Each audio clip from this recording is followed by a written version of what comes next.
আমাদের বাড়ি মনসা পূজার আরও একটি ব্লকে তোমাদের ওয়েলকাম। এখানে এসে গেছি আমরা মাকে নেওয়ার জন্য।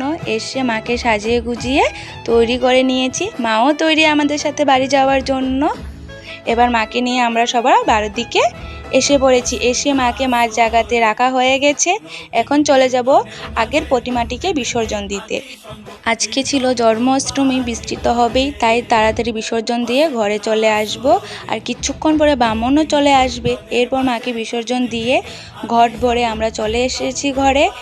ব্রাহ্মণও এসে পড়েছে মায়ের অধিবাস করবার জন্য। ব্রাহ্মণে অধিবাস দেওয়ার পর জেঠি মা ওরা মিলে মাকে বরণ করে নিয়েছে। আর দেখো মাকে দেখতে কি সুন্দর লাগছে, মনটা পুরো ভরে গেছে। মাকে দেখতে এতই সুন্দর হয়েছে। অধিবাস দেওয়ার পর সবাই মিলে সবজি কাটতে বসে গেছে, কারণ কালকে পুজো, কেউই সময় পাবে না, তার জন্য আজকে সবজি কেটে রেখেছে। আর এদিকে আমরা বই পড়তে বসে পড়েছি। আর দেখো, বলেছিলাম না আজকে জন্মাষ্টমী, বৃষ্টি এসে পড়েছে, এসে কি অবস্থা করেছে। আর এদিকে সবাই মিলে লাইন না থাকার কারণে সবাই গল্প করতে বসে গেছে। আর আমরা কি করছি দেখো, আমরা এদিকে সাজুগুজু করছিলাম অন্ধকারের ভিতরে। এরপর ভাত খেয়ে সবাই ঘুমিয়ে পড়বো, কারণ সকালে উঠতে হবে তাড়াতাড়ি। আজকের জন্য এতটুকুই, টাটা।